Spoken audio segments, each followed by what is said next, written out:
Hello, Jonathan Manager, and this is my speech of definition speech. It's going to be on the topic that goes as follows: how the U.S. government runs.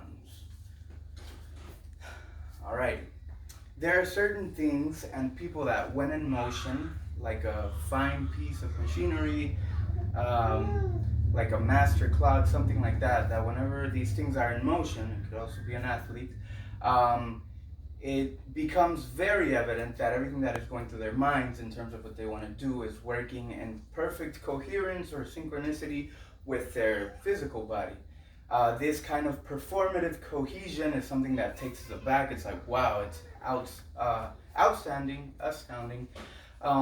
because it really is phenomenal. It's marvelous. However, something else that makes this sort of an emphatic point of how wonderful they are is that it's essentially uncommon. It doesn't exist in the average person, one could say, and the fact, or by virtue of their rarity, we understand these things to be wonderful and marvelous. However, there is one thing that surrounds us every day, and that is commonplace, that we, in fact, most of the time at least, myself, aren't capable of thinking as wonderful, wondrous, or marvelous. The thing that I am referring to is our government, the U.S. government. This encircles us. This, in fact, facilitates basically every part of our lives and allows us to participate or to partake in what I would dare declare is the greatest society known to man or in the world. The government of the U.S. is precisely like one of these things that I mentioned, like a fine piece of machinery or one of these amazing athletes that is working in perfect cohesion and is doing so seamlessly. It doesn't seem difficult. That is a trait of these marvelous things. It was set in motion ever since the Revolutionary era or period, and a testament to how wonderful it is the fact that it still persists today and in fact has progressed, has expanded, has in fact evolved, and I would say has provided an upgrade to our standard of living. And for that reason, it fits into this category of things that are marvelous and work with many moving parts in perfect cohesion as though it were one.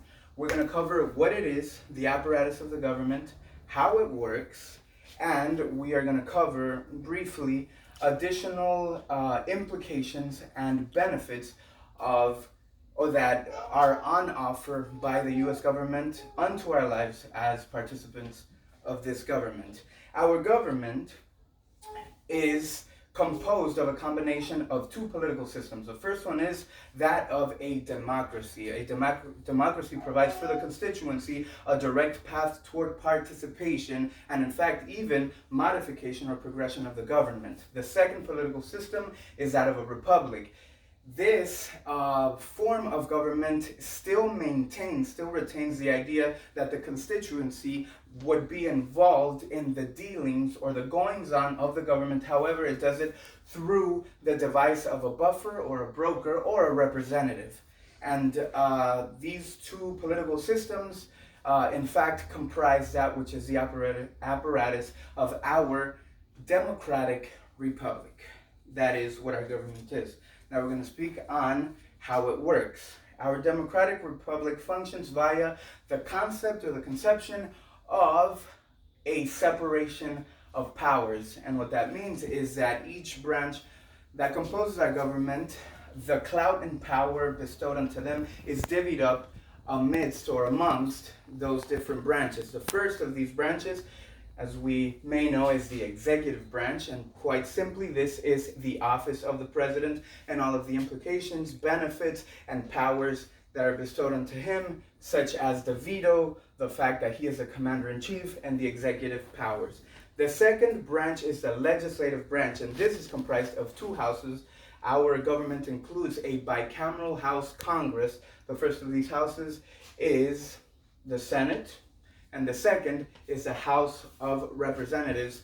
They have many powers as well, but the one that is most prominent in my mind is the fact that they write, they formulate, and they frame legislation, which is the law of the land. And finally, the third branch is the judicial branch, and this is the system of courts, of federal courts, that discern or articulate our laws if ever they are in doubt. Exercise discernment.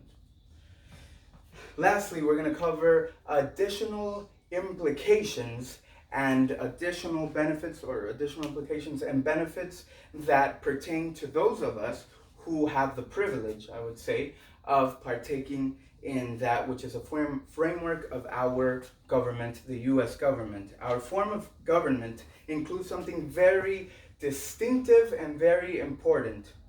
It is based on a written constitution. This is not the case everywhere in the world. In fact, England has an oral constitution, and what this provides is a testament, a physical artifact, paper document that can, through the ages, retain the original message that was meant to inspire and provide function to our government. Secondly, our constitution, precisely our written constitution, provides for the process of amendments or amendation, which has brought about the wonderful thing that is the Bill of Rights, which speaks not necessarily to the whole of government, but to the individual and the rights that they have. These are additional implications and benefits. So again, this is the framework of our U.S. government.